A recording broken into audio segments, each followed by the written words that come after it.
ക്രൂശിതനായി മൂന്നാം നാൾ ഉയർത്തെഴുന്നേറ്റ് ഇന്നും ജീവിക്കുന്ന യേശുക്രിസ്തുവിന്റെ നാമത്തിൽ നിങ്ങൾക്കെല്ലാവർക്കും എൻ്റെ സ്നേഹവന്ദനം.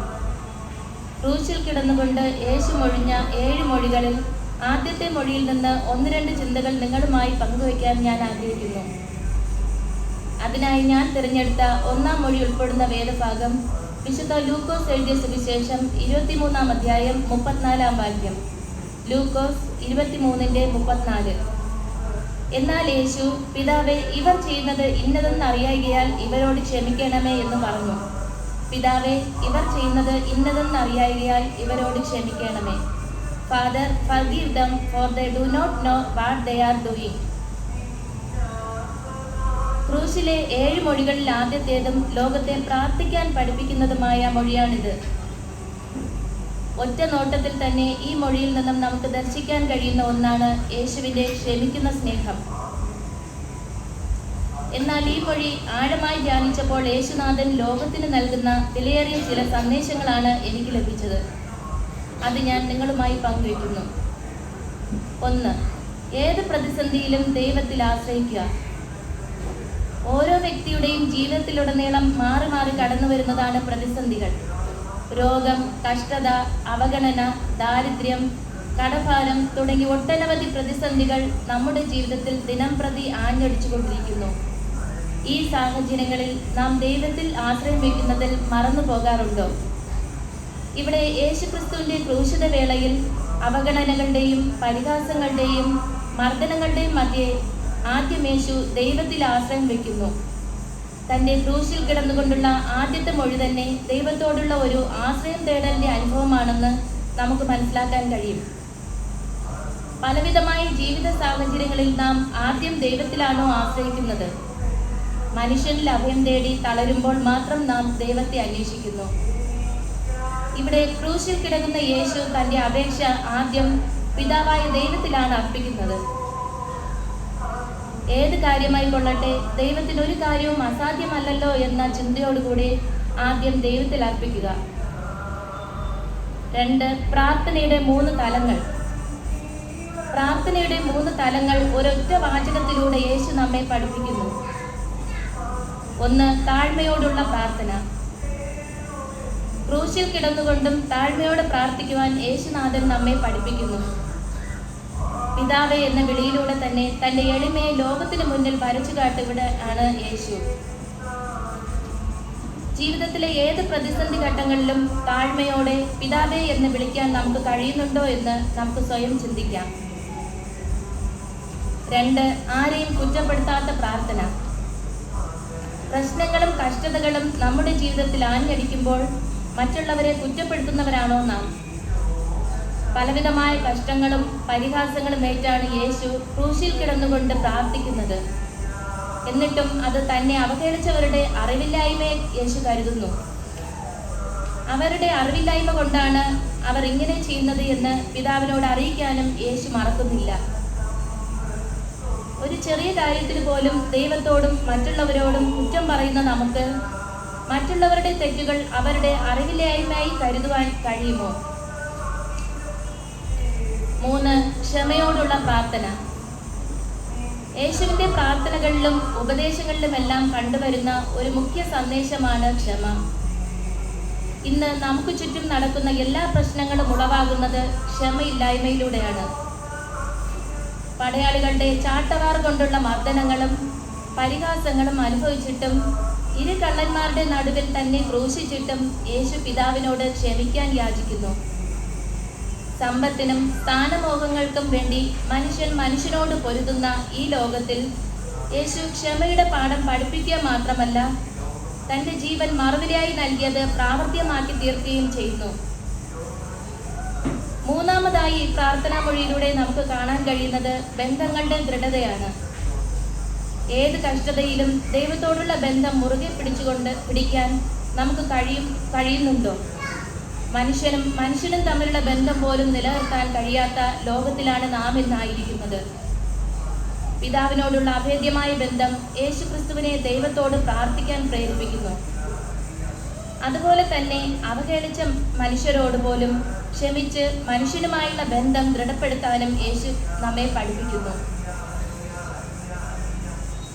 ബന്ധങ്ങൾക്ക് പ്രാധാന്യം നൽകാതെ ലോകചിന്തകൾക്ക് പിന്നാലെ ഓടിക്കൊണ്ടിരിക്കുന്ന ഇന്നത്തെ മനുഷ്യന് മാതൃകയാക്കാൻ പറ്റിയ ജീവിതമായി യേശുക്രിസ്തു തൻ്റെ മൊഴിയിലൂടെ നമുക്ക് വെളിപ്പെടുത്തി തരുന്നു. പ്രധാനമായും 3 ചിന്തകളാണ് ഞാൻ നിങ്ങളുമായി പങ്കുവച്ചത്. 1. പ്രതിസന്ധി ഘട്ടങ്ങളിൽ ആദ്യം ദൈവത്തിൽ ആശ്രയം തേടുക. 2. പ്രാർത്ഥനയുടെ 3 തലങ്ങൾ: താഴ്മയോടുള്ള പ്രാർത്ഥന, ആരെയും കുറ്റപ്പെടുത്താത്ത പ്രാർത്ഥന, ക്ഷമയോടുള്ള പ്രാർത്ഥന. 3. ബന്ധങ്ങളുടെ ദൃഢത. ദൈവത്തിൽ ആശ്രയം വെച്ച് താഴ്മയോടും ക്ഷമയോടും മറ്റുള്ളവരെ കുറ്റപ്പെടുത്താതെയും ബന്ധങ്ങൾ ദൃഢമാക്കി പുതിയൊരു ഉയർപ്പ് യേശുനാഥൻ നേടിയതുപോലെ നമ്മുടെ ജീവിതത്തിലും ഉയർപ്പിൻ്റെ അനുഭവം നേടാനാകട്ടെ എന്ന പ്രാർത്ഥനയോടെ നിർത്തുന്നു. ദൈവം നമ്മെ സമൃദ്ധിയായി അനുഗ്രഹിക്കുമാറാകട്ടെ. ആമേൻ.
ലൂക്കോസ് 23-43 യേശു അവനോട്, ഇന്ന് നീ എന്നോട് കൂടെ പറുദീസയിലിരിക്കും എന്ന് ഞാൻ സത്യമായി നിന്നോട് പറയുന്നു എന്ന് പറഞ്ഞു. യേശുനാഥൻ ക്രൂശിൽ കിടന്നുകൊണ്ട് മൊഴിഞ്ഞ രണ്ടാമത്തെ മൊഴി, truly I say to you today you will be with me in paradise. ഇന്ന് നീ എന്നോട് കൂടെ പറുദീസയിലിരിക്കും. യഹൂദന്മാർ കർത്താവിനെ ക്രൂശിക്കുമ്പോൾ കർത്താവിന്റെ വലതും ഇടതുമായി 2 പേരെ കൂടി ക്രൂശിച്ചു എന്ന് നമ്മൾ കാണുന്നുണ്ട്.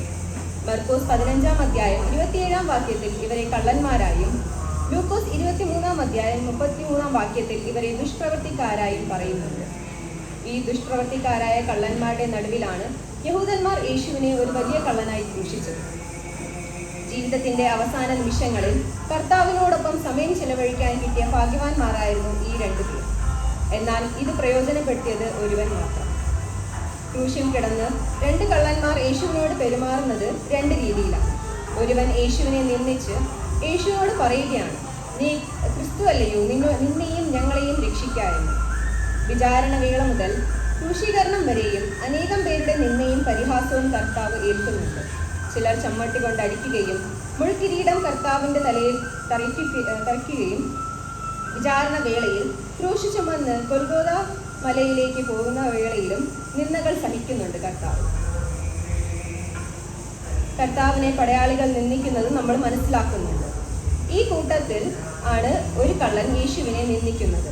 രണ്ടാമത്തവനോ കള്ളനാകട്ടെ ക്രിസ്തു ആരെന്ന് തിരിച്ചറിയുകയും അവൻ ആ രീതിയിൽ പെരുമാറുകയും ചെയ്യുന്നു. അവൻ മാതൃകയായി മാറുകയും ചെയ്യുന്നു. യാഥാർത്ഥ്യം തിരിച്ചറിയാതെ യേശുവിനെ നിന്ദിക്കുന്ന തൻ്റെ കൂട്ടുകാരനെ അവൻ ശകാരിക്കുകയും ചെയ്യുന്നുണ്ട്. യേശുവിനെ കുറിച്ചുള്ള പലതരം പ്രതികരണങ്ങൾ ചുറ്റുപാടിൽ നിന്ന് അവന് ലഭിക്കുകയാണ്. എന്നാൽ ആരോപണങ്ങളുടെ ഇടയിലും യേശു ആരാണെന്ന് മനസ്സിലാക്കുവാൻ അവന് കഴിയുന്നുണ്ട്. ക്രൂശിക്കപ്പെട്ട യേശു ആ വേദനയിലും തൻ്റെ ചുറ്റുമുള്ളവർക്കായി പ്രാർത്ഥിക്കുന്നത് അവൻ കാണുന്നുണ്ട്.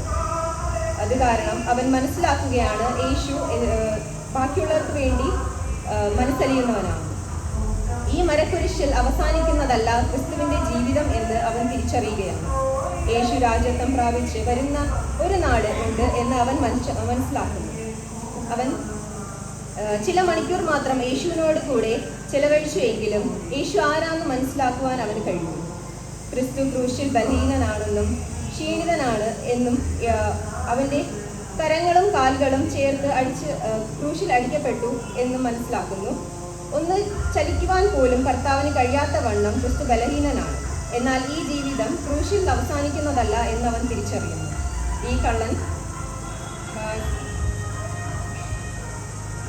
ഈ കള്ളൻ സാധിച്ചു എന്ന് നാം മനസ്സിലാക്കുന്നു. കള്ളനും മനസ്സിലാക്കുവാൻ സാധിച്ചു. അതുകൊണ്ട് അവൻ്റെ പ്രാർത്ഥനയിൽ കർത്താവെ, നീ രാജത്വം പ്രാപിക്കുമ്പോൾ എന്നെയും ഓർക്കണമേ എന്ന് പ്രാർത്ഥിക്കുന്നുണ്ട്. ഇവിടെ ക്രൂശിലെ കള്ളൻ ക്രൂശിൽ നിന്ന് വിമോചനം ആണ് രക്ഷ എന്ന് വിശ്വസിക്കുന്നു. എന്നാൽ രണ്ടാമത്തെ കള്ളനോ രക്ഷ എന്നത് ക്രൂശിന് അപ്പുറമുള്ളതാണെന്ന് മനസ്സിലാക്കുന്നു. കർത്താവ് ക്രൂശിൽ കിടന്നുകൊണ്ട് പറഞ്ഞ രണ്ടാമത്തെ മൊഴി നമുക്ക് നൽകുന്ന ചിന്തകൾ എന്തെന്നാൽ, ഒന്നാമതായിട്ട് 2 തരം പ്രതികരണങ്ങളാണ് 2 കള്ളന്മാരും കാണിച്ചത്. ഒരുവൻ ക്രിസ്തുവിനെ നിന്ദിക്കുകയും മറ്റൊരുത്തൻ ക്രിസ്തുവിനെ യഥാർത്ഥമായി മനസ്സിലാക്കുകയും മരക്കുരിശിൽ അവസാനിക്കുന്നതല്ല ക്രിസ്തുവിൻ്റെ ജീവിതം എന്ന് അവൻ തിരിച്ചറിയുകയും ചെയ്യുന്നുണ്ട്. രണ്ടാമതായി, ഒരു കള്ളൻ ക്രൂശിൽ നിന്നുള്ള വിമോചനമാണ് രക്ഷ എന്ന് വിശ്വസിക്കുമ്പോൾ രണ്ടാമത്തെ കള്ളൻ രക്ഷ എന്നത് ക്രൂശിനപ്പുറമുള്ളതാണ് എന്ന് മനസ്സിലാക്കുന്നു. ഈ യാഥാർത്ഥ്യം തിരിച്ചറിഞ്ഞവൻ യഥാർത്ഥമായി രക്ഷയിലേക്ക് പ്രവേശിപ്പാൻ കഴിയുന്നുണ്ട്. കർത്താവ് അവനോട് പറയുന്നു, ഇന്ന് നീ എന്നോട് കൂടെ പർദീസയിലിരിക്കും. ക്രൂശിലൂടെ ചേർന്ന് യാത്ര ചെയ്യുന്ന ഈ നാളുകളിൽ ക്രൂശിലൂടെ കർത്താവ് പറയുന്ന ഓരോ വചനങ്ങളും നമ്മൾ ജീവിതത്തിൻ്റെ ഭാഗമായി നാം മാറ്റുന്ന ഈ നാളുകളിൽ യഥാർത്ഥമായ രക്ഷയിലേക്ക് പ്രവേശിപ്പാൻ നമുക്ക് കഴിയുന്നുണ്ടോ? കർത്താവിനെ യഥാർത്ഥമായി മനസ്സിലാക്കാൻ നമുക്ക് കഴിയുന്നുണ്ടോ? ക്രൂശിലൂടെ നമ്മൾ ലഭ്യമാക്കുന്ന രക്ഷയുടെ സന്തോഷം തിരിച്ചറിയാൻ നമുക്ക് കഴിയുന്നുണ്ടോ എന്ന് ഒന്ന് വിലയിരുത്തും. യഥാർത്ഥമായ രക്ഷയിലേക്ക് പ്രവേശിപ്പാൻ കർത്താവെ, എന്നെയും ഓർക്കണമേ എന്ന പ്രാർത്ഥനയോടെ ദൈവസന്നിധിയിൽ കടന്നു വരുവാൻ കർത്താവ് നമ്മെ ഒരുക്കുമാറാകട്ടെ.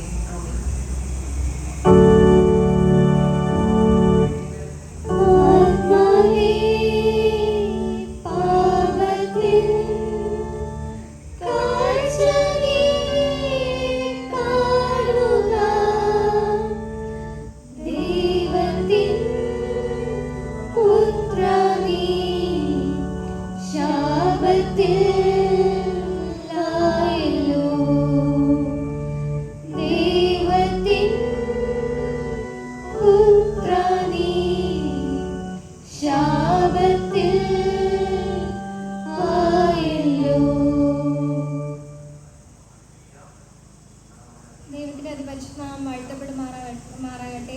വീണ്ടും വരുന്നവനായ യേശുക്രിസ്തുവിന്റെ നാമത്തിൽ എൻ്റെ സ്നേഹവന്ദനം അറിയിച്ചുകൊള്ളുന്നു. മാനവകുലത്തിൻ്റെ പാപരക്ഷയ്ക്കായി 3 ആണിമേൽ തൂങ്ങുന്ന നമ്മുടെ കുഞ്ഞാടിനെ കുറിച്ച് നമ്മൾ കുറച്ചു നേരം ഇവിടെ ഇരുന്ന് ധ്യാനിക്കുവാനായാണ് നമ്മുടെ ദൈവാലയത്തിൽ കൂടിയിരിക്കുന്നത്. യേശുക്രിസ്തു അതിയായ മരണവേദനയിൽ കിടന്ന് മൊഴിഞ്ഞ 7 മൊഴികളെക്കുറിച്ച് ധ്യാനിക്കാനാണ് നമ്മളിന്ന് കൂടി ഇവിടെ ആയിരിക്കുന്നത്. അതിൽ ഓൾറെഡി നന്നായിട്ട് മനോഹരമായ 2 മൊഴികൾ നമ്മൾ കേൾക്കുകയുണ്ടായി. യേശുക്രിസ്തു ക്രൂശിൽ കിടന്ന് മൊഴിഞ്ഞ മൊഴികളെ ആദ്യത്തെ 3 മൊഴി എന്ന് പറയുന്നത് യേശുക്രിസ്തു ലോകത്തോട് മൊഴിയുന്ന 3 മൊഴികളാണ് നമ്മളിന്ന് ആദ്യത്തെ ഭാഗത്ത് നമ്മൾ നോക്കുകയാണെന്നുണ്ടെങ്കിൽ കാണുന്നത്. അതിൽ ഏറ്റവും അവസാനത്തെ മനുഷ്യരോട് യേശുക്രിസ്തു തൻ്റെ വേദനയിൽ അവസാനം മൊഴിഞ്ഞ മൊഴിയാണ് 3ാമത്തെ മൊഴി എന്ന് പറയുന്നത്. ഇതിന് അതിയായ പ്രത്യേകതകളുള്ള ഒരു മൊഴിയാണ്.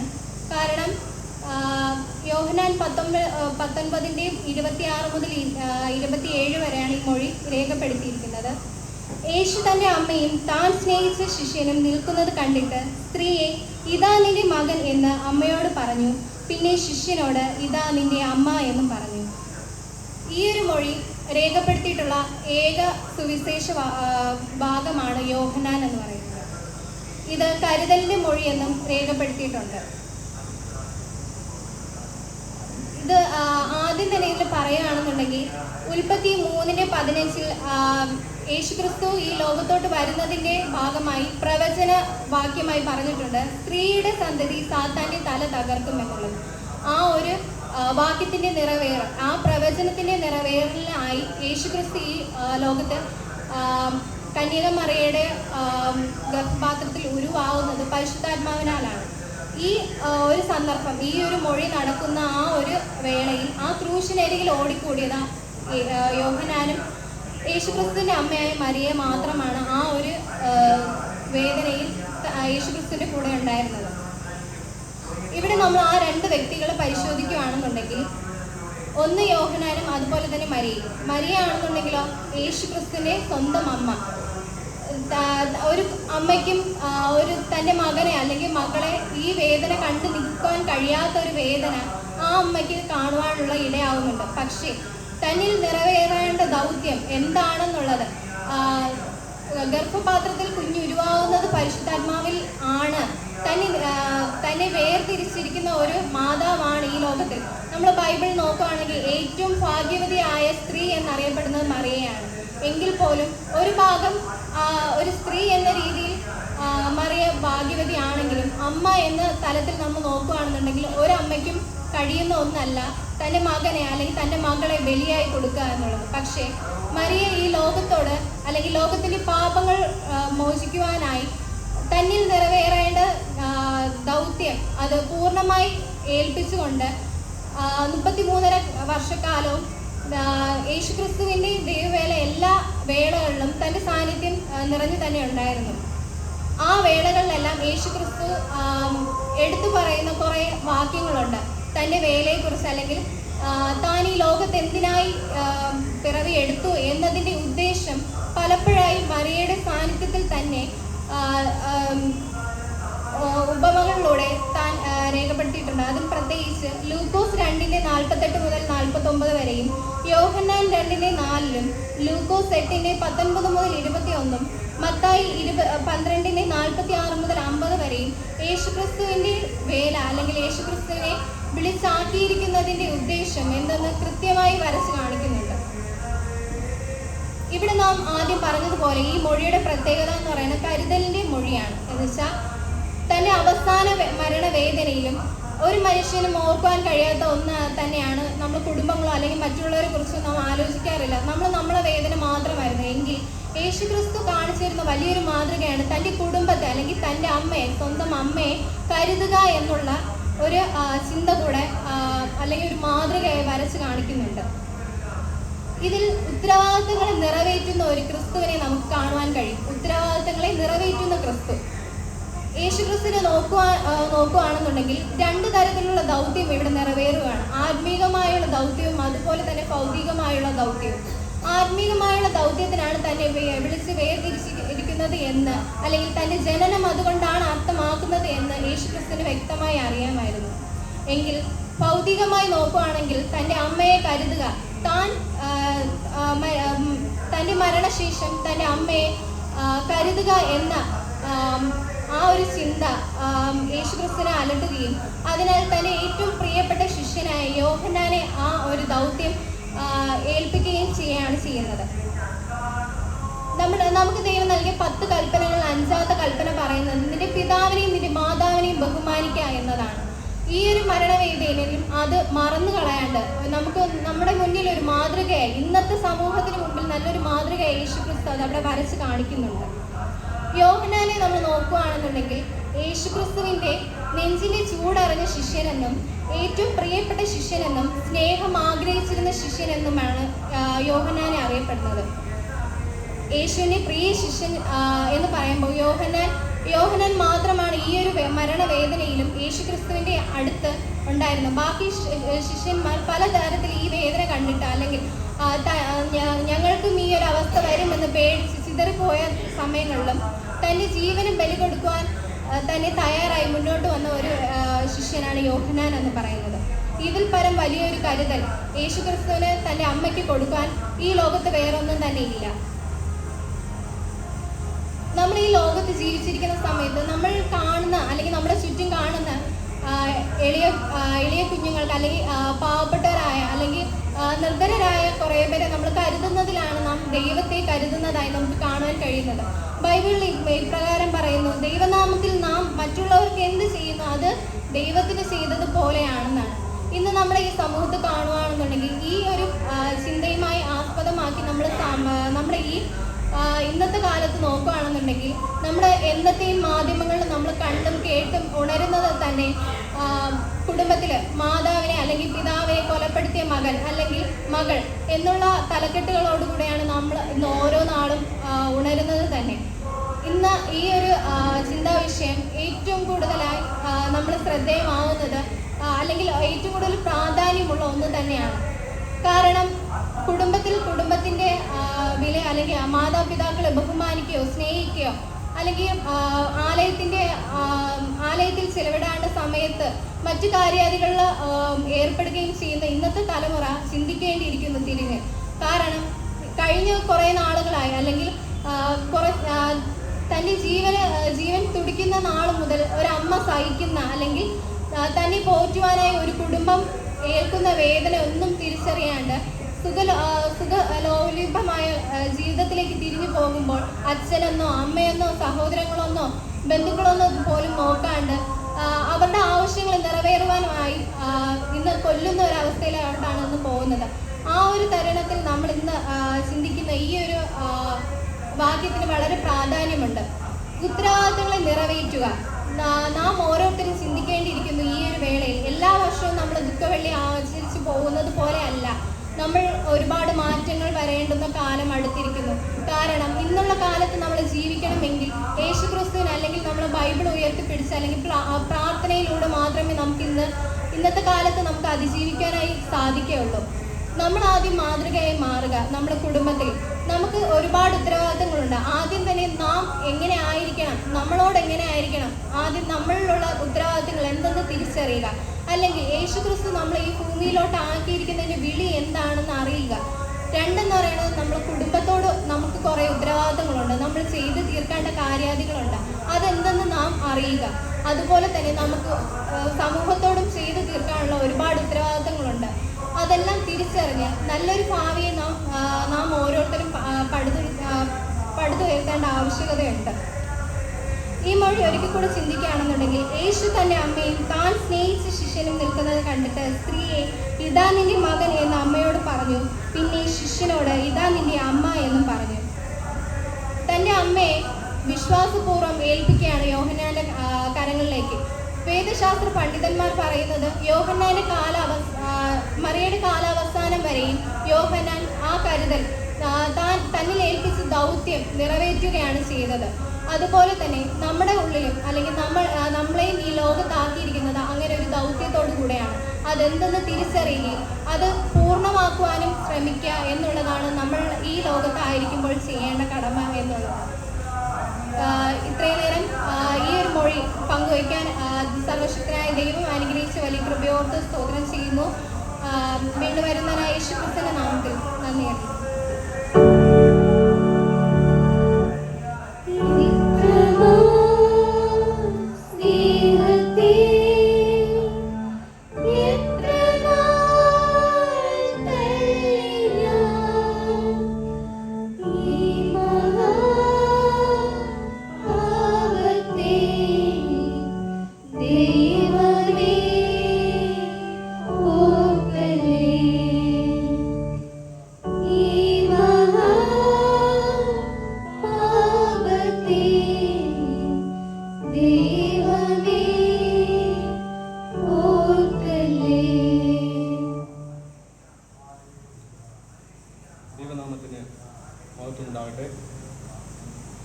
ഒരു വിശുദ്ധ വാരത്തിലായിരിക്കുന്ന നിങ്ങളുമൊത്ത് ഇന്നേ ദിവസം ഈ വിശുദ്ധ ദുഃഖവെള്ളിയിൽ യേശുദേവൻ കാവരി കുറിച്ച് മൊഴിഞ്ഞ 7 മൊഴികളിൽ 4ാമത്തെ മൊഴിയുമായി നിൽക്കുവാൻ ദൈവം നൽകിയ വിലയേറിയ അവസരത്തെ ഓർത്ത് ദൈവത്തെ ഞാൻ സ്തുതിക്കുന്നു. അതിന് അവസരം തന്ന അച്ഛനോടുള്ള നന്ദിയും ഈ സമയത്ത് അറിയിച്ചു കൊള്ളുന്നു. ഗിരിപ്രഭാഷണം ഉൾപ്പെടെ അനേകം ലാവണ്യ വാക്കുകൾ നമ്മുടെ കർത്താവായ യേശുക്രിസ്തുവിൻ്റെ നാവിൽ നിന്ന് ഈ ലോക ജനത കേട്ടിട്ടുണ്ട്. എന്നാൽ അവയിൽ നിന്നെല്ലാം വളരെ വ്യത്യസ്തത പുലർത്തുന്ന ഒരു 7 മൊഴികൾ, താൻ ക്രൂശിൽ കിടന്ന് അതിദാരുണമായി പീഡനങ്ങൾ ഏറ്റുവഹിക്കുന്ന സമയത്ത് പറഞ്ഞ ഈ വചനങ്ങൾക്ക് കർത്താവായ യേശുക്രിസ്തുവിൻ്റെ പരസ്യ ശുശ്രൂഷ വേളകളിൽ പറഞ്ഞ മറ്റുള്ള വചനത്തേക്കാൾ ഒരു പടി മുന്നിൽ നിൽക്കുന്ന പ്രാധാന്യം മതപണ്ഡിതന്മാർ നൽകുന്നുണ്ടെന്ന് നമുക്ക് മനസ്സിലാക്കാൻ കഴിയും. അതിനെ നമ്മൾ കൂടുതലായിട്ട് ചിന്തിക്കുമ്പോൾ ഗെത്സമനയിലെ ഉണ്ടായ മാനസിക വേദന നമുക്കറിയാം. ആ ഒരു ഭാഗമൊക്കെ നമ്മൾ പല ആവർത്തി ചിന്തിച്ച് കഴിഞ്ഞു പോയവയാണ്.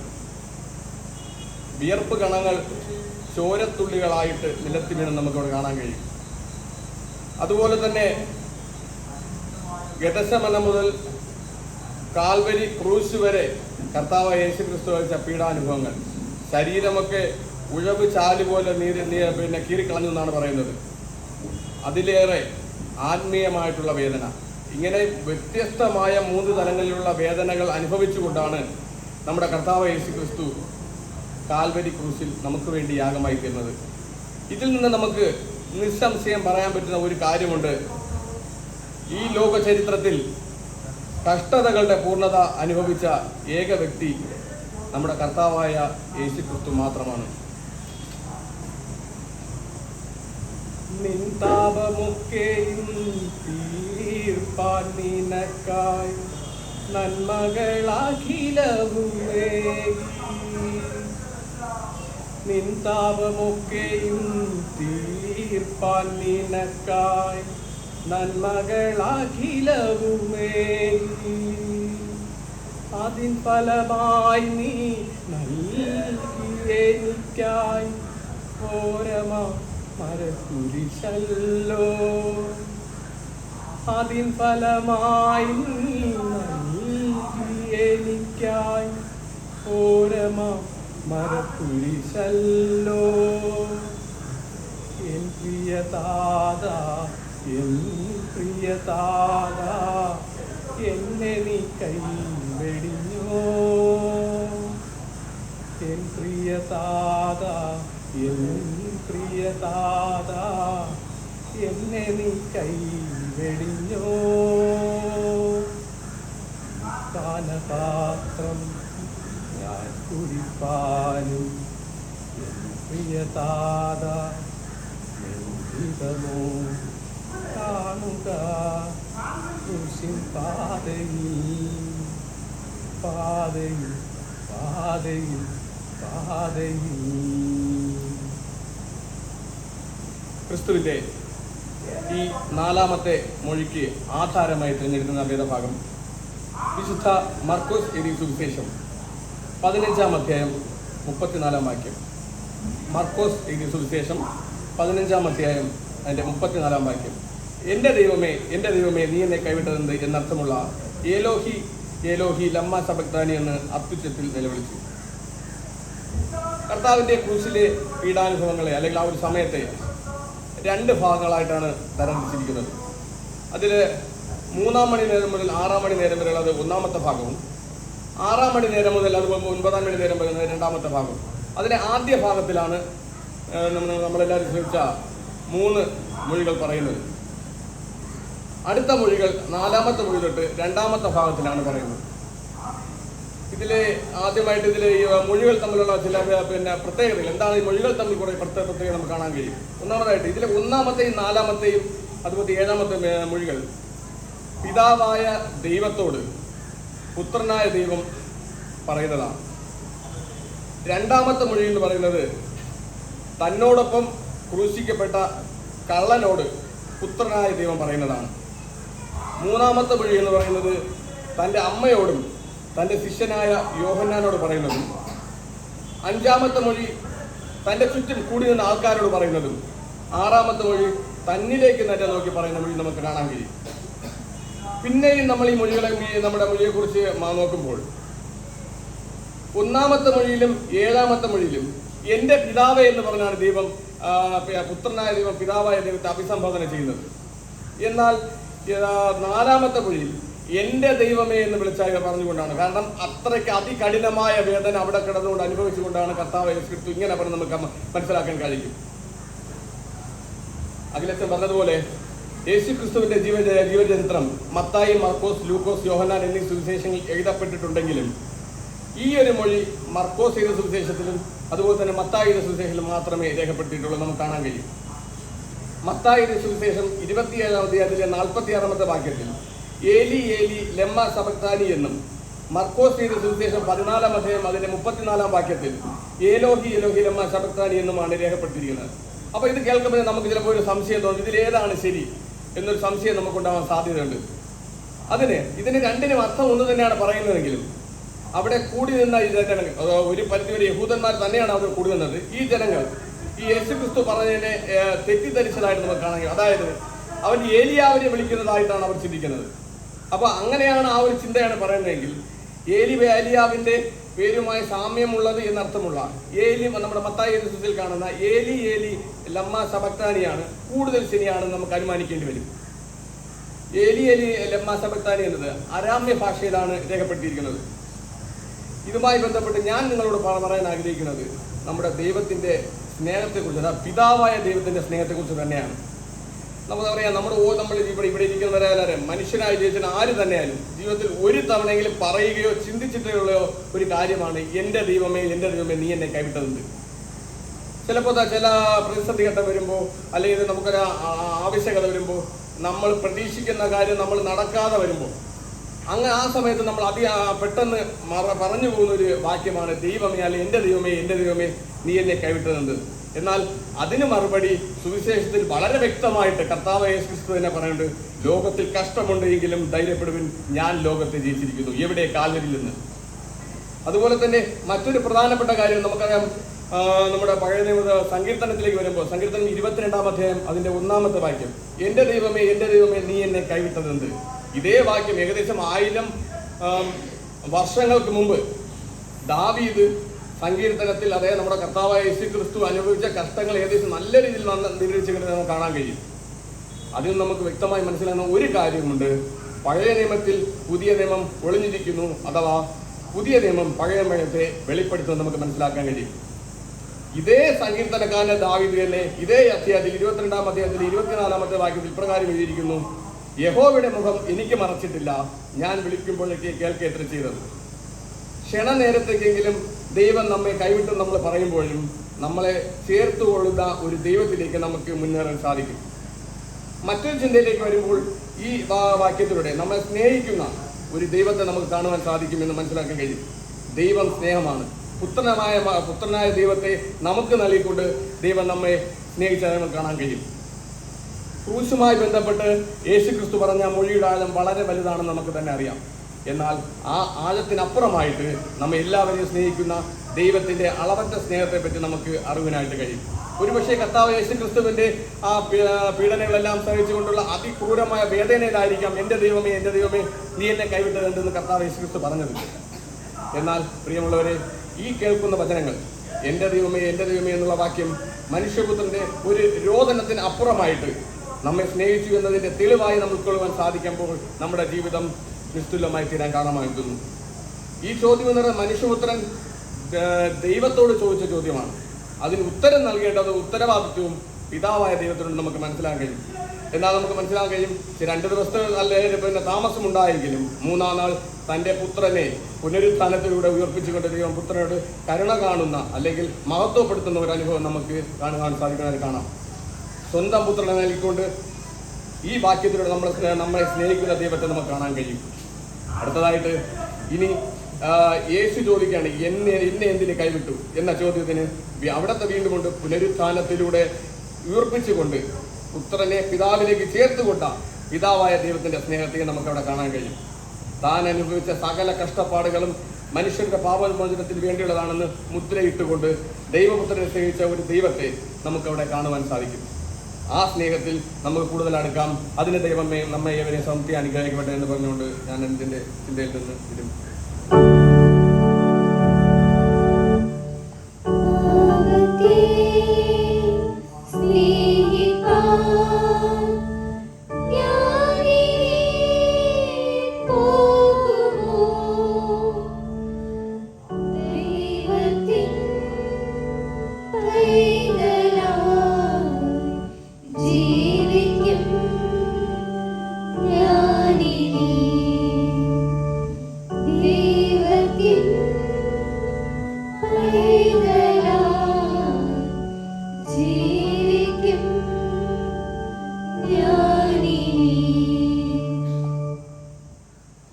നമ്മുടെ ഓരോരുത്തരുടെയും പാപപരിഹാരത്തിനായി കാൽവരി മലമുകളിൽ യാഗമായി തീർന്ന യേശു തമ്പുരാന്റെ അതിപരിശുദ്ധ നാമം വാഴ്ത്തപ്പെടുമാറാകട്ടെ. നമ്മുടെ കർത്താവായ യേശു ക്രിസ്തു കാൽവരിയിൽ കിടന്നുകൊണ്ട് മൊഴിഞ്ഞ 5-ാമത്തെ മൊഴിക്ക് ആധാരമായി എടുത്തിരിക്കുന്ന വേദഭാഗം യോഹന്നാൻ സുവിശേഷം 19-ാം അധ്യായം 28-ാം വാക്യം. യോഹന്നാൻ 19:28. അതിൻ്റെ ശേഷം സകലവും തികഞ്ഞിരിക്കുന്നു എന്ന് യേശു അറിഞ്ഞിട്ട് തിരുവെഴുത്ത് നിവൃത്തിയാകും വണ്ണം എനിക്ക് ദാഹിക്കുന്നു എന്ന് പറഞ്ഞു. അതിൻ്റെ ശേഷം സകലവും തികഞ്ഞിരിക്കുന്നു എന്ന് യേശു അറിഞ്ഞിട്ട് തിരുവെഴുത്ത് നിവൃത്തിയാകും വണ്ണം എനിക്ക് ദാഹിക്കുന്നു എന്ന് പറഞ്ഞു. ക്രൂശീകരണത്തിൻ്റെ പ്രാരംഭത്തിൽ കർത്താവിന് കയ്പ് കലർന്ന ഒരു പാനീയം കുടിക്കാൻ കൊടുത്തു എന്ന് ആദ്യ സുവിശേഷങ്ങൾ നമുക്ക് കാണുവാൻ കഴിയും. യെരുശലേമിലുള്ള ഭക്തരായ യഹൂദ സ്ത്രീകളുടെ മനുഷ്യ സ്നേഹപരമായിട്ടുള്ള ഒരു സേവനമായിരുന്നു ഈ പാനീയദാനം എന്ന് പറയുന്നത്. കാരണം മരണസമയത്ത് ഒരു വ്യക്തി അനുഭവിക്കുന്ന വേദനയുടെ കാഠിന്യം എത്രത്തോളമാണെന്ന് നമുക്ക് പറഞ്ഞറിയിക്കുവാൻ കഴിയുന്നതല്ല. ചില ശാസ്ത്രജ്ഞന്മാർ പറയുന്നുണ്ട്, 2 കൈകളിലും പാദങ്ങളിലും മാത്രം ആണികൾ കൊണ്ട് തറയ്ക്കപ്പെട്ടത് കൊണ്ട് മാത്രം ഒരു വ്യക്തിയുടെ ശരീരത്തിൽ നിന്ന് പെട്ടെന്ന് ജീവൻ വിട്ടുപോകണമെന്നില്ല. ചിലപ്പോൾ 1-2 ദിവസങ്ങൾ ആ ക്രൂശിൽ അങ്ങനെ കിടന്നതായിട്ടായിരിക്കാം ഒരു പക്ഷേ ആ വ്യക്തി മരണപ്പെടുന്നത്.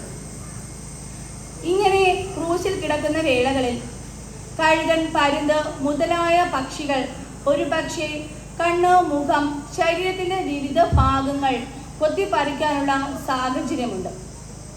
ഇങ്ങനെ മർമ്മപ്രധാനമായിട്ടുള്ള ശരീരഭാഗങ്ങൾ പക്ഷികൾ കൊത്തിപ്പറിക്കുന്നത് മൂലമുണ്ടാകുന്ന വേദന വളരെ കഠിനമാണ്. ഇത്തരത്തിലുള്ള വളരെ കഠിനമായ വേദന സഹിച്ചായിരിക്കും ആ വ്യക്തി അല്ലെങ്കിൽ ആ കൊലയാളി, ക്രൂശീകരിക്കപ്പെട്ട ആ വ്യക്തി തൻ്റെ ശരീരത്തിൽ നിന്നും തൻ്റെ ജീവനെ വിടുന്നത്. ഇങ്ങനെ അതികഠിനമായ വേദന അനുഭവിക്കേണ്ടി വരുമെന്നതിനാൽ കുറ്റക്കാരൻ്റെ സുബോധം കെടുത്തിക്കളയുന്ന ഒരു പാനീയം ക്രൂശിൽ തറയ്ക്കുന്നതിന് തൊട്ടു മുൻപ് ഈ ക്രൂശീകരിക്കപ്പെടുന്ന വ്യക്തിക്ക് നൽകുക പതിവാണ്. ബോധക്ഷയം വരുത്തുന്ന ആ പാനീയത്തിൻ്റെ ശക്തി കൊണ്ട് ഇത്തരത്തിൽ താൻ അനുഭവിക്കേണ്ടി വരുന്ന വേദനയുടെ ഭീകരത അറിയാതെ തന്നെ ആ കൊലയാളിക്ക് തൻ്റെ ശരീരത്തിൽ നിന്നും ജീവനെ നഷ്ടപ്പെടുത്തുവാൻ അല്ലെങ്കിൽ ജീവൻ പോകുന്ന ഒരു അവസ്ഥയിലേക്ക് എത്തിച്ചേരുവാൻ കഴിയും. സ്നേഹനിധികളായ യെരുശലേം വനിതകളുടെ സൗജന്യ സംഭാവന പല കൊലപാതകന്മാരായ കുറ്റവാളികൾക്കും ക്രൂശീകരിക്കപ്പെടുന്ന പല വ്യക്തികൾക്കും വളരെയധികം സഹായകമായി തീർന്നിട്ടുണ്ട്. കാരണം ഈ വേദനയുടെ കഠിനതകളിൽ നിന്ന് തങ്ങളുടെ വേദന അറിയാതെ തന്നെ മരണം വരിക്കുവാൻ ഈ പാനീയം അവരെ സഹായിച്ചിട്ടുണ്ട്. ഈ ലഹരി സാധനമാണ് പ്രാരംഭത്തിൽ അവർ കർത്താവിന് കുടിപ്പിപ്പാൻ ശ്രമിച്ചത്. എന്നാൽ കർത്താവ് അത് തിരസ്കരിക്കുകയാണ് ഉണ്ടായത്.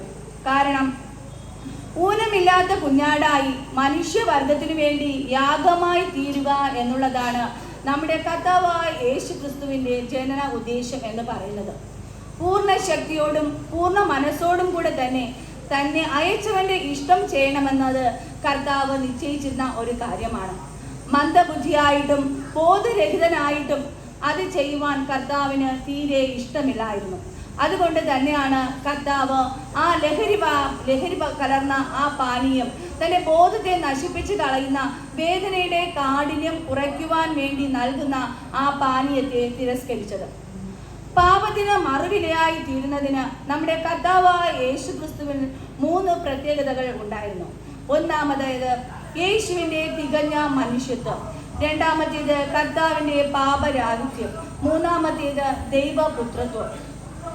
ദൈവപുത്രനായ യേശുവിൻ്റെ പുണ്യം ഈ ലോകത്തിലുള്ള സർവ്വ മനുഷ്യർക്ക് വേണ്ടി എന്നേക്കും സൽഗുണപൂർത്തി വരുത്തുവാൻ മതിയായതാണ്. ഇതിൽ നിന്നും നമുക്ക് മനസ്സിലാക്കുവാൻ കഴിയുന്നത് ഊനമില്ലാത്ത ദൈവകുഞ്ഞാടിൻ്റെ പൂർണ്ണ മനുഷ്യത്വമാണ് ലോകത്തിൻ്റെ രക്ഷയ്ക്ക് വേണ്ടി അർപ്പിക്കപ്പെടേണ്ടിയിരുന്നത് എന്നാണ്. ഏതൊരു വ്യക്തിയുടെയും ജീവിതത്തിന് തികഞ്ഞ ഒരു മാതൃക നൽകുവാൻ തക്കവണ്ണം തൻ്റെ ജീവിതം സ്വാർത്ഥരഹിതവും ത്യാഗപൂർണവുമായിരുന്നു എന്നുള്ളത് വളരെയധികം വ്യക്തമാണ്.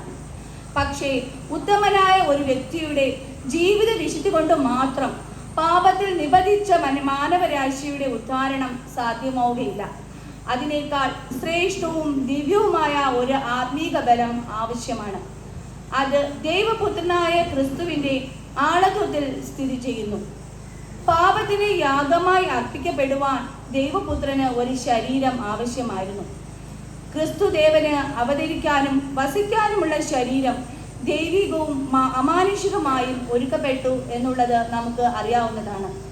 അതിനെ യാതൊരു വിധത്തിലും ദൈവഹിതത്തിന് വിപരീതമായി അലങ്കോലപ്പെടുത്തുന്നതിന് ക്രിസ്തു ആഗ്രഹിച്ചിരുന്നില്ല. അതിനാലാണ് ലഹരി കലർന്ന കയ്പ് പാനീയം ക്രിസ്തു തിരസ്കരിച്ചത്. ശരീരവിശുദ്ധിയുടെ സംരക്ഷണത്തിന് വേണ്ടി ജാഗരൂകരായിരിക്കാൻ ഏതൊരു ഭക്തനും വളരെയധികം ശ്രമിക്കേണ്ട ഒന്നാണ്. ദൈവത്തിൻ്റെ ദാനമായ പരിശുദ്ധാത്മാവ് കുടികൊള്ളുന്നത് നമ്മുടെ ശരീരങ്ങളിലാണ്. ആ പരിശുദ്ധാത്മാവ് കുടികൊള്ളുന്ന നമ്മുടെ ശരീരങ്ങളെ ഏറ്റവും വിശുദ്ധമായി സൂക്ഷിക്കേണ്ടത്, ആ ശരീരം കൊണ്ട് ദൈവത്തെ മഹത്വപ്പെടുത്തേണ്ടതും നമ്മുടെ കടമയാണ്. ആ ശരീരത്തെ അശുദ്ധമാക്കുന്ന ലഹരി സാധനങ്ങളും ശരീരത്തിന് വിരുദ്ധമായ, ശരീരത്തെ അലങ്കോലപ്പെടുത്തുന്ന പ്രവൃത്തികൾ കൊണ്ടും നാം നമ്മുടെ ശരീരത്തെ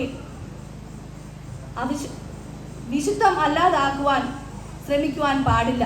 നമ്മുടെ ശരീരത്തെ, പരിശുദ്ധാത്മാവ് അധിവസിക്കുന്ന നമ്മുടെ ശരീരത്തെ ഏറ്റവും വിശുദ്ധമായി സൂക്ഷിക്കേണ്ടത് ക്രിസ്ത്യാനികളായ ദൈവമക്കളായ നമ്മുടെ ഓരോരുത്തരുടെയും കടമയാണ്. രാജഭോജനം കൊണ്ടും അവൻ കുടിക്കുന്ന വീഞ്ഞുകൊണ്ടും തന്നെത്താൻ അശുദ്ധമാക്കുകയില്ല എന്ന് ഹൃദയത്തിൽ നിശ്ചയിച്ച ദാനിയേലിൻ്റെ ആത്മവീര്യം പ്രശംസാർഹമാണ്.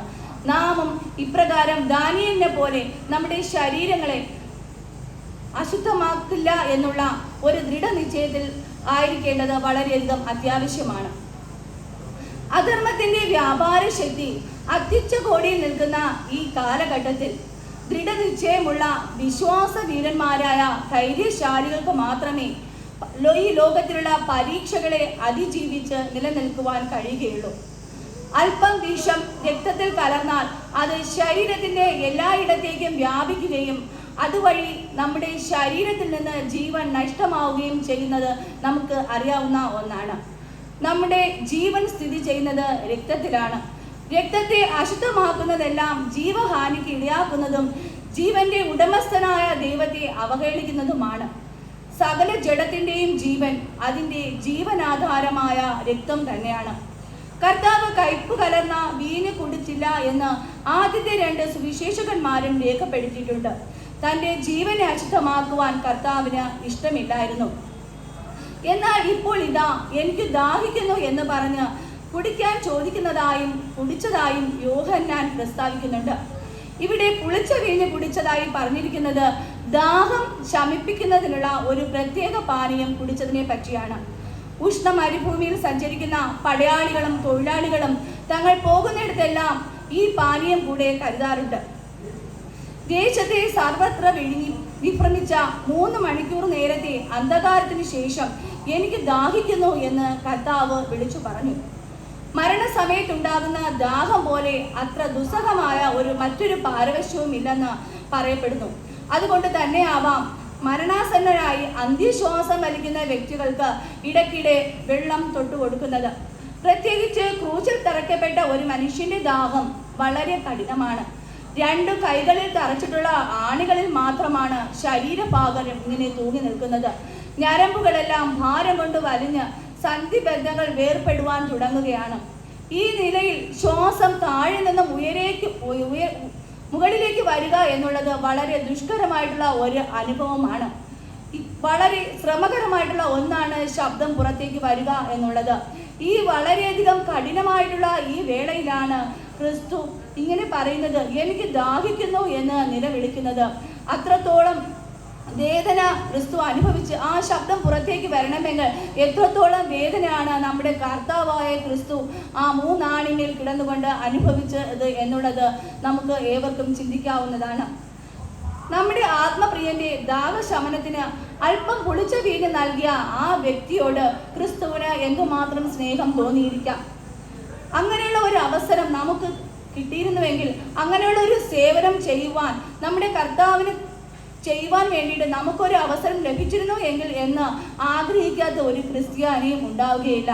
പക്ഷേ ഇത്തരത്തിലുള്ള അനേകം അവസരങ്ങൾ നമുക്ക് ചുറ്റും ഉണ്ട് എന്നുള്ള കാര്യം നാം മറന്നു പോകുന്നുണ്ട്.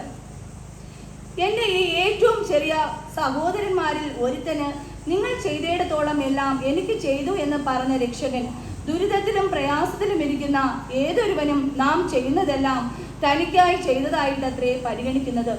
ക്ലേശവും ദുരിതവും അനുഭവിക്കുന്നവരുടെ വശത്തേക്ക് പോലും തിരിഞ്ഞു നോക്കാതെ നടന്നു കളയുന്നവരാണ് നാം എങ്കിൽ കർത്താവിൻ്റെ ദാഹം ശമിപ്പിക്കാൻ ജലം നൽകാത്തവരുടെ കൂട്ടത്തിലാണ് നാമും. ക്രിസ്തുദേവന്റെ ദാഹം ശരീരവലയത്തിനുള്ളിൽ മാത്രം നിൽക്കുന്നതല്ലെന്നും അത് ആത്മീയ യാഥാർത്ഥ്യങ്ങളെ കൂടെ ബന്ധിക്കുന്നതാണെന്നതിനും തർക്കമില്ല. എനിക്ക് കുടിപ്പാൻ തരുമോ എന്ന് ശമരിയോ സ്ത്രീയോട് മാത്രമല്ല, നമ്മുടെ ഏവരോടും കൂടെ നമ്മുടെ കർത്താവ് ചോദിച്ചുകൊണ്ട് നിൽക്കുകയാണ്. നീർത്തോടുകളിലേക്ക് ചെല്ലുവാൻ കാംക്ഷിക്കുന്നത് പോലെ തൻ്റെ ആത്മാവ് നമ്മോട് ചേരുവാൻ, നമ്മെ ലഭിക്കുവാൻ കാംക്ഷിക്കുകയാണ്. എനിക്ക് ദാഹിക്കുന്നു എന്നുള്ള വിലാപസ്വരം പ്രപഞ്ചത്തിലെങ്ങും മാറ്റൽ കൊള്ളുന്നു. ഇടയനില്ലാതെ മനുഷ്യവർഗം ചിന്തിയും ചിതറിയും ക്ലേശിക്കുന്നത് കൊണ്ട് നല്ല ഇടയനായ കർത്താവ് അതിവാഞ്ചയോടെ നമുക്കായി ദാഹിക്കുന്നു. ആർക്കു വേണ്ടി തിരുജീവൻ മറുവിലയായി കൊടുക്കുവാൻ ക്രൂശാരോഹണം ചെയ്തു, അവരിൽ ഒരു ആത്മാവ് എങ്കിലും തൊഴുത്തിനു പുറത്ത് കിടക്കുന്നിടത്തോളം യേശു തമ്പുരാൻ സംതൃപ്തനല്ല. കർത്താവിൽ പ്രിയരെ, നമ്മെക്കുറിച്ച് പ്രിയ രക്ഷകൻ ദാഹിക്കുന്നുണ്ട്. അതിൻ്റെ മാറ്റൊലി നമ്മുടെ ഹൃദയവാതിൽ വന്ന് മുട്ടുന്നുണ്ട്. ഇന്ന് എനിക്ക് ദാഹിക്കുന്നു, എനിക്ക് കുടിപ്പാൻ തരുമോ എന്ന് ദൈവം നമ്മെ നോക്കി ചോദിക്കുകയാണ്. ആ പൊന്നു തിരുമേനിയുടെ ദാഹം തീർപ്പാൻ നമുക്ക് ഓരോരുത്തർക്കും ശ്രമിക്കാം. അതിനായി ഈ നല്ല വെള്ളിയാഴ്ച നമുക്ക് പുതിയ തീരുമാനങ്ങൾ എടുക്കാം. ദൈവം നമ്മെ ഇവരെ സമൃദ്ധമായി അനുഗ്രഹിക്കുമാറാകട്ടെ. ആമേൻ.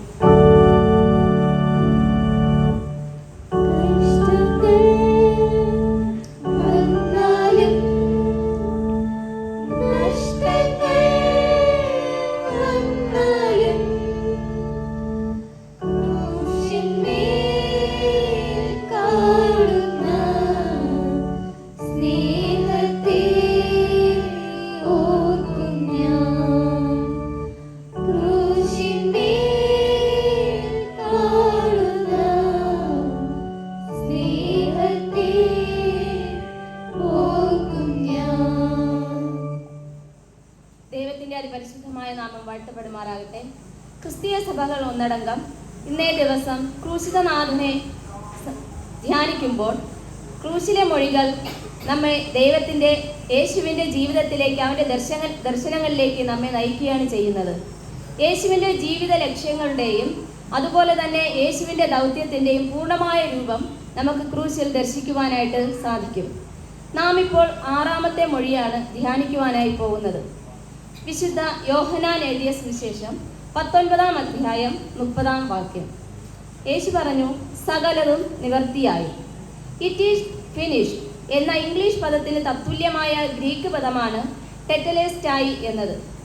ഞാനത് പൂർത്തീകരിച്ചു എന്ന ആനന്ദ നിർഭരമായ അല്ലെങ്കിൽ വിജയാഹ്ലാദം നിറഞ്ഞ അർത്ഥതലമാണ് ഈ ഗ്രീക്ക് പദത്തിന് മുന്നോട്ട് വയ്ക്കാനുള്ളത്. ഈ നിവർത്തിയായി എന്ന ഈ വാക്കിനെ ക്രൂശിലെ കേന്ദ്ര സത്യമായി നമുക്ക് മനസ്സിലാക്കുവാനായിട്ട് സാധിക്കും. പിതാവായ ദൈവം പുത്രനെ ഏൽപ്പിച്ച കാര്യം വളരെ ഭംഗിയായി പൂർത്തീകരിച്ചു എന്നാണ് ഇതിൻ്റെ അർത്ഥം.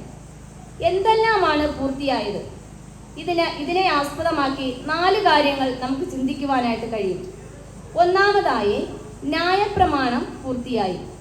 വിശുദ്ധ മത്തായി എഴുതിയ സുവിശേഷം 5-ാം അധ്യായം 17-ാം വാക്യത്തിൽ പറയുന്നു, ഞാൻ ന്യായപ്രമാണത്തെയോ പ്രവാചകന്മാരെയോ നീക്കേണ്ടതിന് വന്നു എന്ന് നിരൂപിക്കരുത്, നീക്കുവാനല്ല നിവർത്തിപ്പാനത്രേ ഞാൻ വന്നത്. ന്യായപ്രമാണം എങ്ങനെ പൂർത്തിയായി? പഴയ നിയമകാലത്ത് മോശയുടെ ന്യായപ്രമാണം അനുസരിച്ച് രക്തം ചീന്തിയിട്ടല്ലാതെ ഒരു വിമോചനം സാധ്യമല്ലായിരുന്നു. അതായത് മാനവരാശിയുടെ കടുത്ത പാപപരിഹാരത്തിന് നിഷ്കളങ്കമായ രക്തം ചൊരിയണമായിരുന്നു. അതുകൊണ്ടാണ് പഴയ നിയമകാലത്ത് മൃഗങ്ങളെയോ പക്ഷികളെയോ യാഗമായി നൽകിയിരുന്നത്. അതിന് പകരമായി കർത്താവായ യേശു പരമയാഗമായി മാറുകയും ന്യായപ്രമാണം നിവർത്തിയാവുകയും ചെയ്തു.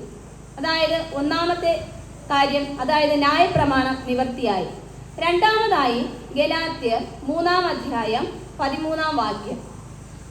ന്യായപ്രമാണത്തിൻ്റെ ശാപത്തിൽ നിന്ന് നമ്മെ വിലക്കി വാങ്ങുകയും അതിലൂടെ നിവർത്തിയാവുകയും ചെയ്തതായി കാണാം. അതായത് ആരാലും പരിഹരിക്കാൻ കഴിയാത്ത ശാപത്തിലകപ്പെട്ടു പോയ മനുഷ്യനെ നിർദോഷമായ തൻ്റെ രക്തത്താൽ പിതാവായ ദൈവം ക്രൂശിലൂടെ തൻ്റെ മകനെ നമുക്ക് നൽകുകയും ആ രക്തത്താൽ നമ്മെ വിലക്കി വാങ്ങുകയും ചെയ്തു. ഇവിടെ നിർദോഷമായ രക്തം ചൊരിയുകയാണ് ഉണ്ടായത്. അതായത് ന്യായപ്രമാണത്തിൻ്റെ ശാപത്തിൽ നിന്ന് മാനവരാശി വിലക്കി വാങ്ങുകയും അതിലൂടെ നിവർത്തിയാവുകയും ചെയ്തു. മൂന്നാമതായി യേശു പിതാവിൻ്റെ ഇഷ്ടം നിവർത്തിയാക്കി. ദൈവം സൃഷ്ടിച്ച മനുഷ്യൻ പാപം ചെയ്തതിൻ്റെ ഫലമായി തൻ്റെ മകനെ ഈ ലോകത്തിലേക്ക് അയക്കുകയും മനുഷ്യരൂപമെടുത്ത് മനുഷ്യരുടെ ഇടയിൽ പാർത്ത് മനുഷ്യർക്കായി ശുശ്രൂഷ ചെയ്യുകയും മനുഷ്യനെ പോലെ ജീവിച്ച് അതുപോലെ അവസാനം ആരും വെറുക്കപ്പെട്ട ആരും ഇഷ്ടപ്പെടാത്ത ക്രൂശുമരണം ഏറ്റെടുക്കുകയും അവസാന തുള്ളി രക്തം വരെയും ഒഴുക്കി നമുക്ക് യാഗമായി തീർന്നു. കൂടാതെ നമ്മുടെയും ഇനി വരുവാനുള്ള തലമുറയുടെയും പാപപരിഹാരത്തിനായി യാഗമായി തീരുകയും ചെയ്യുക എന്നത് പിതാവിൻ്റെ ഇഷ്ടമായിരുന്നു. അത് നിവർത്തിയാക്കുവാൻ തൻ്റെ മകനായ യേശുവിന് സാധിച്ചു. അതിലൂടെ പിതാവായ ദൈവത്തിൻ്റെ ഇഷ്ടം നിറവേറ്റുവാൻ നിവർത്തിയാക്കുവാൻ യേശുവിന് സാധിച്ചു. നാലാമതായി തിരുവെഴുത്ത് നിവർത്തിയായി. യേശുവിൻ്റെ ജനനവും മരണവും ഒന്നും യാദൃച്ഛികമായിരുന്നില്ല. നൂറ്റാണ്ടുകൾക്ക് മുൻപ് പ്രവാചകന്മാരിലൂടെ ദൈവം അരുളി ചെയ്തതായിരുന്നു യേശുവിൻ്റെ ജനനവും ക്രൂശുമരണവും എല്ലാം. അത് നിവർത്തിയായതായി നമുക്ക് കാണുവാൻ സാധിക്കും. അങ്ങനെ തൻ്റെ സകല കർത്തവ്യങ്ങളും തന്നെക്കുറിച്ചുള്ള സകല തിരുവെഴുത്തും പൂർത്തിയായി എന്ന് യേശു കണ്ടിട്ടാണ് ക്രൂശിൽ ആറാമതായി യേശു പറയുന്നത് നിവർത്തിയായി എന്നുള്ളത്.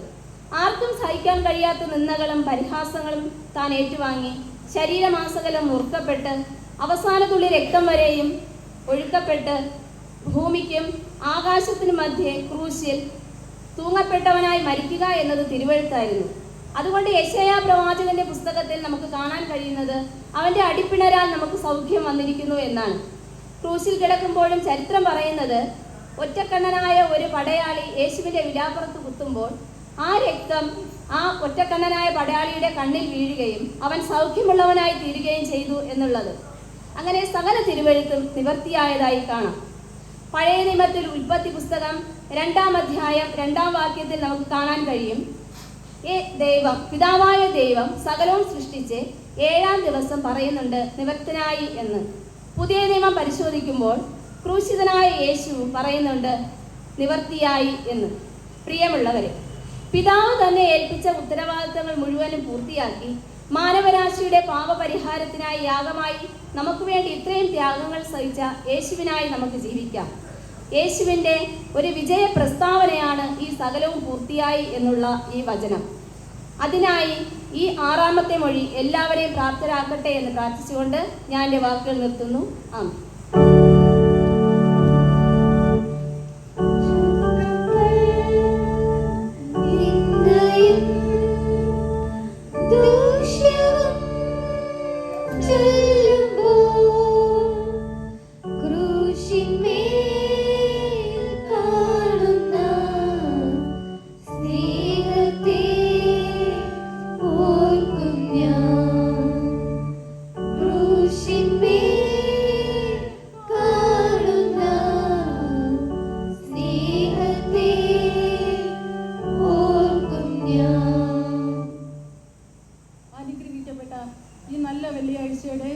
അനുഗ്രഹിക്കപ്പെട്ട ഈ നല്ല സമയത്തിനായി ഞാൻ ദൈവത്തിന് 1000 സ്തുതി സ്തോത്രങ്ങൾ അർപ്പിക്കുന്നു.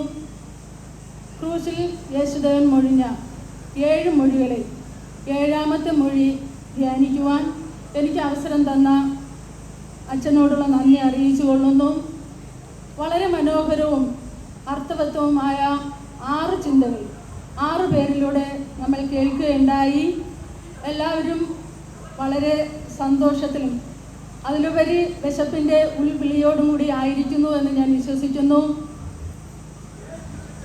എങ്കിലും ഓരോ വർഷവും നാം യേശുക്രിസ്തു മൊഴിഞ്ഞ 7 മൊഴികളും ഓരോ വ്യക്തികളിലൂടെ കേൾക്കുന്നുവെങ്കിലും വചനം എത്രത്തോളം നമ്മൾ പറയുന്നുവോ അത്രത്തോളം വചനത്തിൻ്റെ ആഴങ്ങളിലേക്ക് ഇറങ്ങിച്ചെല്ലുവാൻ അതിൻ്റെ മിനുസമായ പ്രതലങ്ങളെ കണ്ടെത്തുവാൻ നമുക്ക് സാധിക്കും. അതുകൊണ്ട് തന്നെ ഓരോ വർഷവും ഓരോ വ്യക്തികളിലൂടെ നമ്മൾ ഈ വചനങ്ങൾ കേൾക്കുമ്പോൾ അത് നമ്മെ ഒരു പുതിയ തലത്തിലേക്ക് കൊണ്ടെത്തിക്കും എന്നുള്ളതിന് യാതൊരു സംശയമില്ല. 7-ാമത്തെ മൊഴിയായ യേശു 7-ാമതായി മൊഴിഞ്ഞ ചിന്ത വേദപുസ്തകത്തിൽ ലൂക്കോസ് എഴുതിയ സുവിശേഷം 23-ാം അധ്യായം 45-46 വാക്യങ്ങളിൽ പറയുന്നു. യേശു അത്യുച്ചത്തിൽ പിതാവേ, ഞാൻ എൻ്റെ ആത്മാവിനെ തൃക്കൈയിൽ ഫലമേൽപ്പിക്കുന്നു എന്ന് നിലവിളിച്ചു പറഞ്ഞു. ഇത് പറഞ്ഞിട്ട് പ്രാണനെ വിട്ടു. യേശു പറഞ്ഞ ഈ 7ാമത്തെ മൊഴി ലൂക്കോസ് എഴുതിയ സുവിശേഷത്തിൽ മാത്രമാണ് പറഞ്ഞിരിക്കുന്നത്. 7 എന്ന സംഖ്യയ്ക്ക് നേരത്തെ ഇവിടെ അച്ഛൻ പറഞ്ഞതുപോലെ വളരെ പ്രാധാന്യമുണ്ട് ബൈബിളിൽ. ഒരുപാട് സംഭവങ്ങൾ 7 എന്ന സംഖ്യയിലൂടെ നമുക്ക് കേൾക്കുവാനായിട്ട് സാധിക്കും. പിതാവായ ദൈവം 6 ദിവസം കൊണ്ട് ഈ ലോകത്തിലെ സർവ്വതും സൃഷ്ടിച്ചതിന് ശേഷം 7ാമത്തെ ദിവസം സ്വസ്ഥമായിരുന്ന് വിശ്രമിക്കുന്നു. സാധാരണ ഒരു വ്യക്തിയെ ക്രൂശിക്കുകയാണെങ്കിൽ ആ വ്യക്തി മരിക്കാനായിട്ട് 2-3 ദിവസങ്ങളെടുക്കും. എന്നാൽ നമ്മുടെ യേശു കർത്താവ് ക്രൂശിൽ ചില മണിക്കൂറുകൾ മാത്രമേ കിടക്കേണ്ടി വന്നിട്ടുള്ളൂ. 7 എന്നത് സമ്പൂർണതയുടെയും വിശ്രമത്തിൻ്റെയും പ്രതീകമാണ്. 7ാം മൊഴി വിശ്രമത്തിൻ്റെ മൊഴിയായിരുന്നു. മാതാവിൻ്റെ മാർവിൽ ഒരു ശിശു എങ്ങനെ ചാഞ്ഞുറങ്ങുന്നുവോ അതുപോലെ തൻ്റെ പിതാവിൻ്റെ കരങ്ങളിൽ നമ്മുടെ യേശു കർത്താവ് തൻ്റെ ആത്മാവിനെ ഏൽപ്പിക്കുകയാണ്. നാം മരിക്കുമ്പോൾ നമ്മുടെ ആത്മാവിനെ ആരുടെ കരങ്ങളിലാണ് ഏൽപ്പിക്കേണ്ടത് എന്നതിന് യേശു മതിയായൊരു മാതൃക നമുക്ക് കാണിച്ചു തരുന്നു. മരണാനന്തര ജീവിതം എന്ന് പറയുന്നത് ഒരു യാഥാർത്ഥ്യമാണ്. ആ ജീവിതത്തിൽ നാം നമ്മുടെ ജീവിതത്തെ കർത്താവിനോടൊപ്പം ആക്കണമെങ്കിൽ ഈ ലോകത്തിൽ നമ്മൾ ജീവിക്കുമ്പോൾ നമ്മുടെ ജീവിതം ഏറ്റവും മാതൃകയും അതുപോലെ തന്നെ വളരെ അർത്ഥവത്തമായിട്ടുള്ള ഒരു ജീവിതം നയിക്കേണ്ടതും ആവശ്യമാണ്. യേശുവിൻ്റെ ചില മൊഴികൾ പ്രാർത്ഥനകളായിരുന്നു. ഇവിടെ 7ാം മൊഴി നമ്മൾ വായിക്കുമ്പോൾ യേശു അത്യുച്ചത്തിൽ നിലവിളിച്ചുകൊണ്ടാണ് ഈ വാക്കുകൾ ഉച്ചരിക്കുന്നത്. ഇതിനു മുമ്പ് 6ാമത്തെ മൊഴി നിവൃത്തിയായി എന്നുള്ളത് വളരെ ശാന്തമായിട്ടാണ് യേശു പറയുന്നത്. 1ാമത്തെ മൊഴിയിൽ അതായത് തന്നെ ഉപദ്രവിച്ചവർക്ക് വേണ്ടി പിതാവിനോട് പ്രാർത്ഥിക്കുന്നു. തന്നോടൊപ്പം ക്രൂശിക്കപ്പെട്ട കള്ളന് പറുദീസ വാഗ്ദാനം ചെയ്യുന്നു. തൻ്റെ മാതാവിനെ സുരക്ഷിതമായ കരങ്ങളിൽ ഏൽപ്പിക്കുന്നു. വേദന സഹിക്കുവാൻ കഴിയാതെ വന്നപ്പോൾ പിതാവ് തന്നെ കൈവിട്ടുപോയെന്ന് ക്രൂശിൽ കിടന്ന് നിലവിളിക്കുന്നു. ഭൗതികമായ അല്ലെങ്കിൽ ആത്മീയപരമായ ഒരു ദാഹം തനിക്ക് ക്രൂശിൽ അനുഭവപ്പെടുന്നു. എല്ലാം കഴിഞ്ഞതിന് ശേഷം നിവൃത്തിയായി എന്ന് പറഞ്ഞിട്ട് 7ാമതായി യേശു തൻ്റെ ആത്മാവിനെ പിതാവായ ദൈവത്തിൻ്റെ കരങ്ങളിൽ ഏൽപ്പിക്കുന്നു. ഈ വചനം യേശു വളരെ അത്യുച്ചത്തിൽ പറഞ്ഞുവെങ്കിൽ, നിലവിളിച്ചുകൊണ്ട് പറഞ്ഞുവെങ്കിൽ തൻ്റെ ശരീരത്തിൻ്റെ ഉള്ളിലെ ഏതോ ഒരു അവയവം പൊട്ടിപ്പോയി അങ്ങനെയുള്ള ഒരു നിലവിളി ആയിരിക്കാം എന്ന് നമുക്ക് മനസ്സിലാക്കാം. ഒരുപക്ഷെ അത് ഹൃദയത്തിൻ്റെ പൊട്ടലായിരിക്കാം. ഒരുപക്ഷെ യേശു ക്രൂശിൽ കിടന്ന് മരിച്ചത് ഈ ഹൃദയം പൊട്ടിയായിരിക്കാം മരിച്ചത്. അതുകൊണ്ടാകാം ചില മണിക്കൂറുകൾ മാത്രമേ യേശുവിന് ക്രൂശിൽ കിടക്കേണ്ടി വന്നിട്ടുള്ളൂ. ഈ യേശു മരിച്ച ആ സമയമായിട്ടും തന്നോടൊപ്പം ക്രൂശിക്കപ്പെട്ട കള്ളന്മാർ അപ്പോഴും മരിച്ചിട്ടുണ്ടായിരുന്നില്ല. യേശു തൻ്റെ ആദ്യ മൊഴിയും അവസാന മൊഴിയും പിതാവേ എന്ന സംബോധനയിലാണ് തുടങ്ങുന്നത്.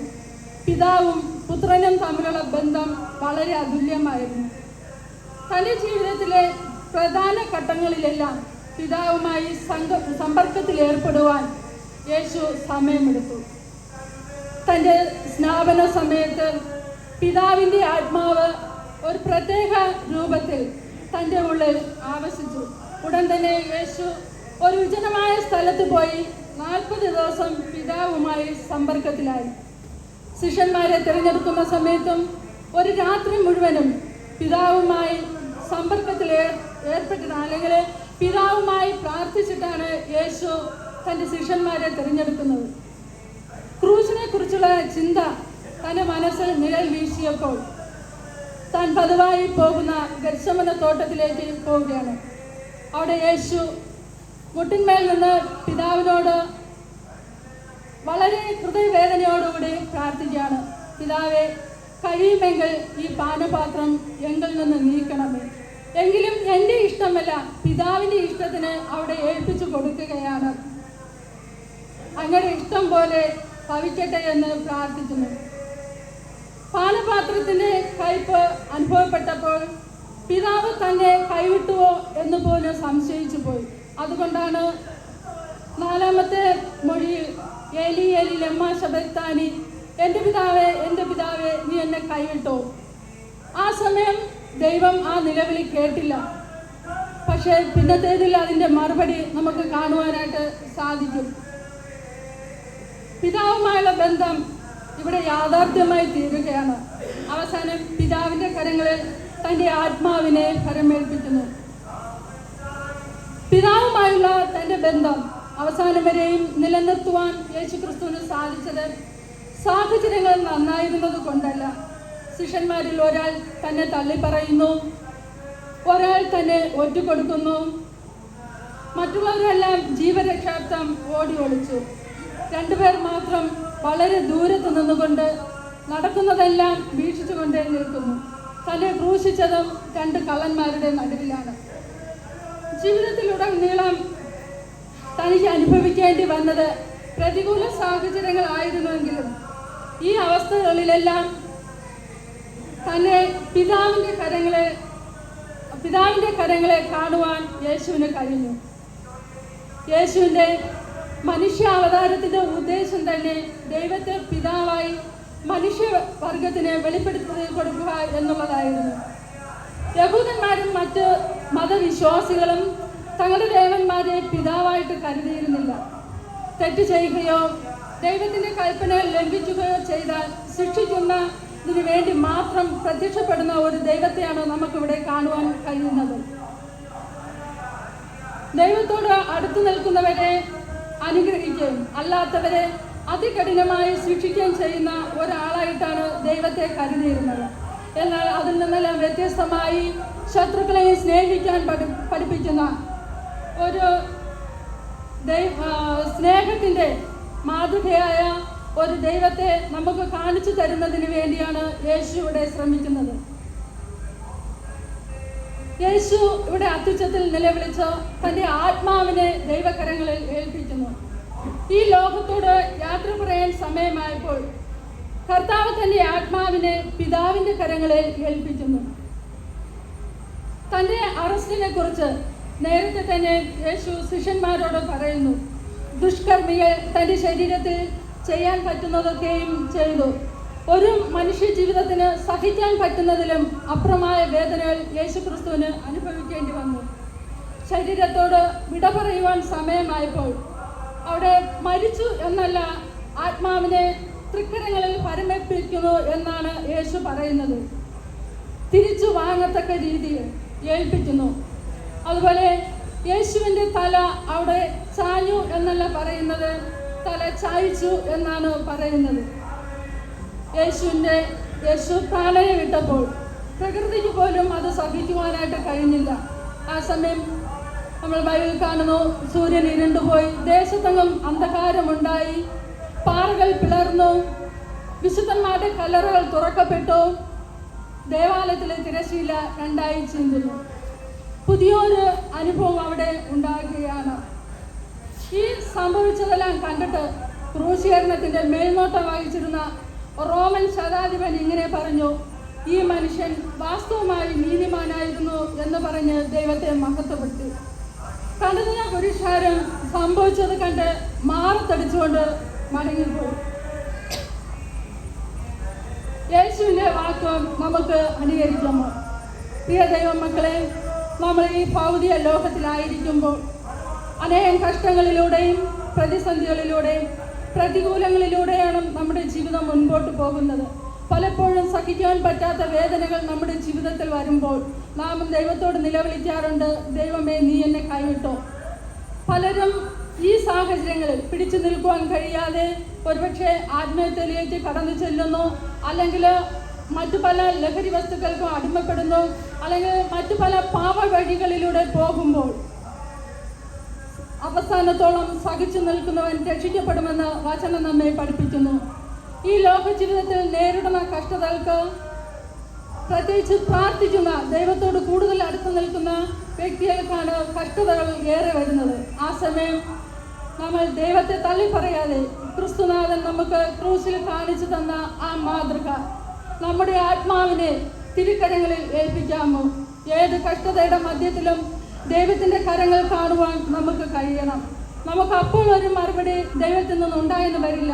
അതാണ് യേശുവും ക്രൂശിൽ കിടന്ന് എൻ്റെ ദൈവമേ നീ എന്നെ കൈവിട്ടോ എന്ന് നിലവിളിച്ചപ്പോൾ അതിന് മറുപടി ഉടനെ ലഭിച്ചില്ല. കാരണം പിതാവിൻ്റെ ഹിതം അവിടെ നിറവേറണം. തൻ്റെ പുത്രനെ എന്തിനു വേണ്ടി ലോകത്തിലേക്ക് അയച്ചുവോ ആ ദൗത്യം പുത്രൻ നിറവേറ്റണം എന്നുള്ളത് പിതാവിൻ്റെ ഹിതമായിരുന്നു.